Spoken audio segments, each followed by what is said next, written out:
Mengeksplor keindahan wisata di kawasan hutan perhutani KPH Blitar ini tidak ada bosannya loh guys. Mulai dari wisata hutan, pegunungan, hingga pantai. Di bagian pesisir selatan Kabupaten Blitar ini banyak terdapat pantai-pantai eksotis yang tersembunyi. Sebut saja Pantai Tambarjo.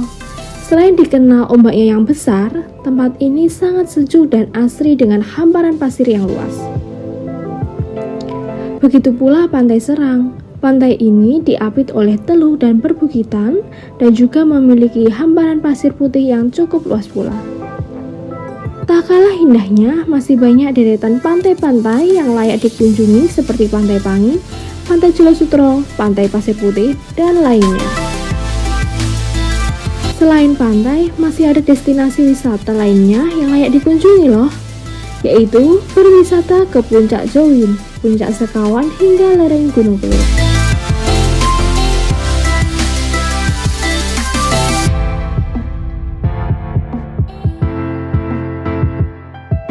Kawasan hutan yang dikelola Perhutani KPH Blitar seluas 57.335 hektar.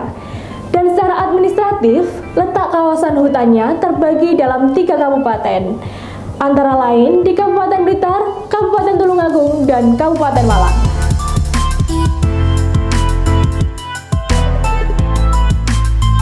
Kali ini, saya akan mengunjungi salah satu destinasi wisata yang di dalamnya terdapat penangkaran rusa. Di dalam wisata ini, banyak tanaman kesambi, pohon-pohonnya mirip seperti pohon tua yang ada di film-film horor loh.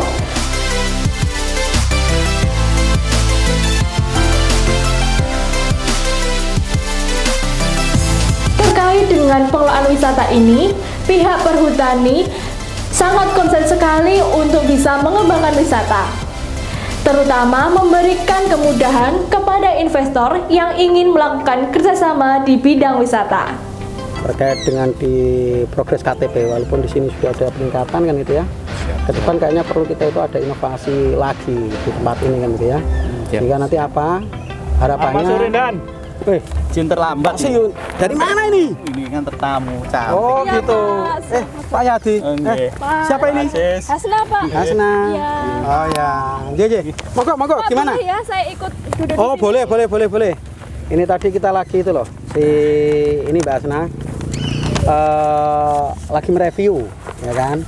Lagi mereview. Jadi di lokasi penangkaran rusa ini kan ada potensi yang menarik nih untuk dikembangkan. Harapannya apa? Ya biar nanti itu jadi ungkitan pendapatan yang luar biasa ke depannya. Jadi kan gitu. Mungkin gitu. Nah, ini tadi Pak Yadi dari mana sih ini? Ini antar mbaknya ini. Oh, gitu. Keliling-keliling Tadi lihat mohon rusa. izin ya Bapak, saya tanya-tanya nih Pak Yadinya mengenai Oh, gitu. penangkaran rusa. Iya. Pak, saya mau lanjut nih. Boleh saya tanya juga Pak? Oh boleh. Boleh ya? Boleh. Mengenai wisatanya di sini nih Pak. Nah, ini pengelolaannya sama atau beda Pak antara wisata sama penangkarannya? Ya ini kan satu bagian kan itu ya, satu kesatuan.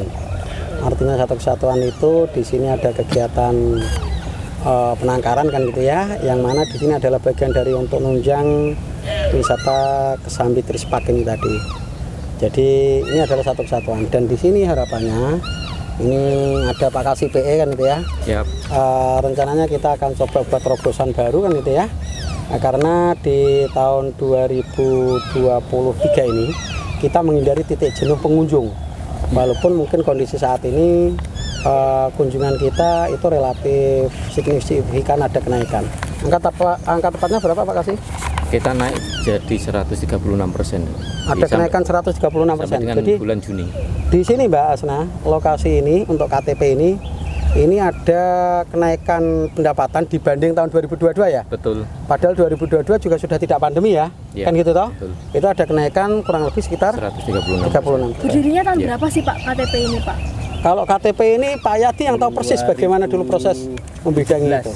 2017. Oke. Wisatanya ya? Iya. Iya. Tapi kalau untuk si rusanya itu udah, wow, Udah lama. Udah Ini cukup lama kan? 1999 ya Pak? oke. Jadi gitu. Nah di sini Mbak Asna 136% sampai dengan saat ini itu saya rasa masih banyak potensi yang bisa di-create kan gitu. Siap. Karena ternyata saya melihat banyak potensi pasar yang ada di Blitar Raya ini untuk bisa diungkit dari lokasi ini tadi. Kan gitu, Pak Kasih ya? Betul. Pak Kasih dengan teman-teman para investor kemarin itu rencananya akan seperti apa Pak Kasih? Oke, dan jadi kemarin investor datang, selain untuk rencana perpanjangan juga akan ada inovasi-inovasi lain untuk bisa menggait pengunjung lebih banyak. Mungkin di seputaran sini akan ada wahana-wahana. Wahananya apa aja Pak rencananya? Salah satunya adalah rencana membuat tambahan untuk ground camping. Kemudian di sana mungkin nanti akan ada tambahan wahana seperti permainan anak, flying fox dan lain-lain. Oke. Seperti itu.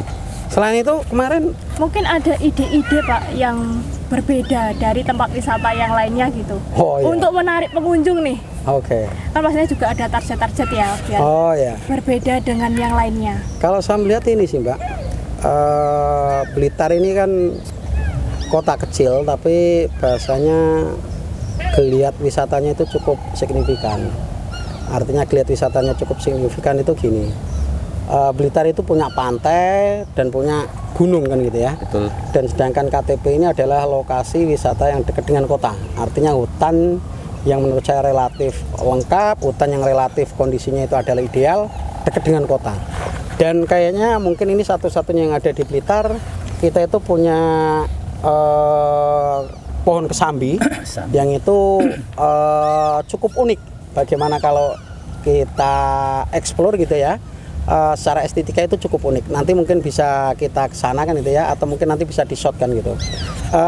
Di sana itu kalau malam hari Mbak, ini kan kita udah menjelang maghrib gini ya. Kalau malam hari kita bisa melihat yang namanya di seputaran makam Bung Karno, di ini dan lain sebagainya itu banyak banget yang namanya kafe-kafe kecil. Jadi ada kafe ini macam-macam dan kunjungannya itu luar biasa banyak. Saya melihat, saya berpikir kan gitu ya, kemarin pada saat saya malam hari ke sini itu berpikir alangkah kerennya kalau kita ini di sini ada kafe gitu ya, tapi kafe dengan minat khusus yang notabene di sini adalah dekat dengan kota kan, kita mainin pakai cahaya gitu, dengan nanti itu masuk di pohon-pohon kesambi yang pohon kesambinya itu seperti pohon kesambi zaman purba kan gitu ya, yang itu mungkin tidak pernah kita jumpai di tempat lain. Lah nanti dengan seperti itu pengunjung dimanjakan dengan view yang menarik kan gitu ya.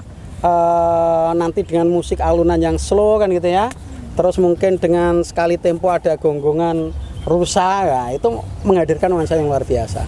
Itu coba nanti kita akan kembangkan dalam waktu dekat, menangkap peluang bagaimana banyak wisatawan yang kepengen mungkin berwisata sambil menikmati kopi dan lain sebagainya. Artinya di sini ada kafe, ada musik-musik yang asik, yang enak didengar tapi tidak mengganggu atau memekakan telinga gitu sih. Dan saya punya keyakinan kayaknya nanti itu akan menjadi letupan yang luar biasa. Jadi gitu. Baik. Mudah-mudahan sesuai target juga. Amin, amin, amin, amin. Dan mungkin nanti perlu kami sampaikan Mbak Asna. KPH Blitar ini di RKAP atau di target corporate di 2023 ini pendapatan wisatanya itu kurang lebih sekitar 3,2 miliar lah. Betul. Kan gitu kan? Yang mana itu adalah realisasi dari tahun 2022 kemarin. Dan yang alhamdulillah luar biasa, ini teman-teman cukup luar biasa kan gitu ya. Salah satunya adalah KTP ini tumbuh itu 36% dibanding dengan tahun kemarin. Dan di tempat lain itu ada yang tumbuh sampai 76% dibanding tahun kemarin. Artinya 176%. Bisa diceritakan Pak, tempat mana itu Pak? Contoh salah satunya adalah Pantai Tambarrejo, terus Pantai Serang, terus ada beberapa lokasi wisata baru yang barusan kita eksekusi. Nah, kan gitu ya. Selama kami 2 bulan di sini terkait dengan beberapa potensi wisata yang awalnya itu zero, belum running kan gitu ya. Alhamdulillah itu kita running. Contoh waktu itu Tambarrejo. Tambarrejo itu kunjungan wismannya cukup tinggi. Tapi tunggakan untuk bayar sharing ke kita itu juga waktu itu cukup tinggi juga. Betul. Alhamdulillah berjalannya waktu, pendekatan persuasif dan lain sebagainya tuntas. Dan dia tumbuh kurang lebih sekitar 76% kan gitu ya. Terus Pantai Serang sama. Kok bisa naik Pak pendapatannya? Apa sih rahasianya? Wah, kalau itu karena memang ada beberapa hal kan itu ya. Sebenarnya pasca pandemi memang ini ada posisi lonjakan pengunjung. Ini dampak itu tadi. Tapi saat itu datanya ada, tapi setorannya itu nggak ada. Nah, konsepnya bagaimana? Ya, artinya jadi gini. Waktu itu ada beberapa miskomunikasi dan alhamdulillah dengan kami melakukan pendekatan persuasif kan itu ya. Betul. Kita sentuh, kita itu dengan karakteristik wilayah kan itu ya. Dan alhamdulillah komitmennya luar biasa, akhirnya tuntas. Sehingga capaian pendapatan kami sampai dengan Juni itu RKAP kami sudah tuntas 1 tahun itu. Padahal ini baru setengah tahun sampai dengan Juni itu sudah tuntas, tepatnya adalah 103%. Nah, jadi gitu. Jadi persuasifnya ya. Ya, salah satu contoh itu persuasif. Terus yang kedua, strateginya yang pasti kita itu harus, kalau anak muda saat ini itu harus satset dajes. Atau kalau kalimatnya pasukan jaguarnya Pak Yadi kan itu ya, itu harus cepat merespon keinginan mitra. Contoh, yang kemarin kita barusan eksekusi itu ada berapa Pak Ajis? Pantai Serit. Pantai Serit ada. Terus setelah itu Pantai Pudak, Pantai Jebring yang dulu itu bertahun-tahun prosesnya nggak tuntas. Ini kita tuntaskan.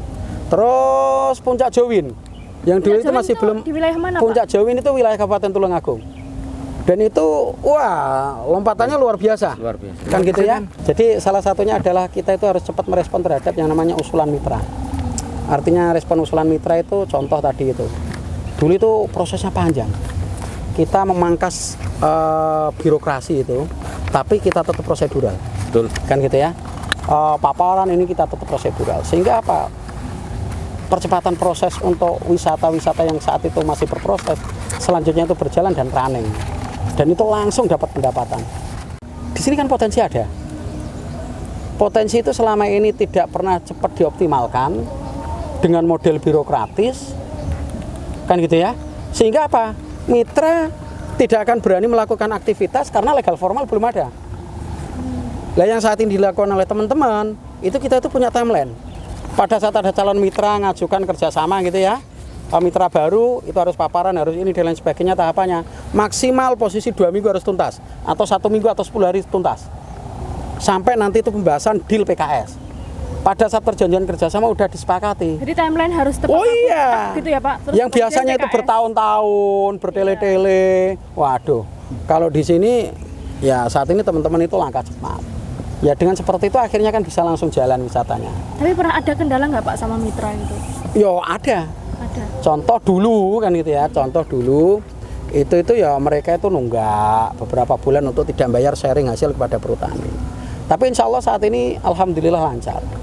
Jadi gitu. Sehingga kalau target kami ini agendanya di tahun 2023 ini kita finish berapa Pak Ajis? 234%. Nah, 234%. Nah artinya apa? Di sini itu 3 kuncinya. Kenapa saya nyebutnya 3? Pertama tadi itu adalah kita harus persuasif, harus turun langsung, akomodatif, melihat, merespon kondisi seperti apa, potret langsung, turun langsung. Yang kedua kita itu harus satset, ya toh. Yang ketiga kita itu harus membangun transparansi.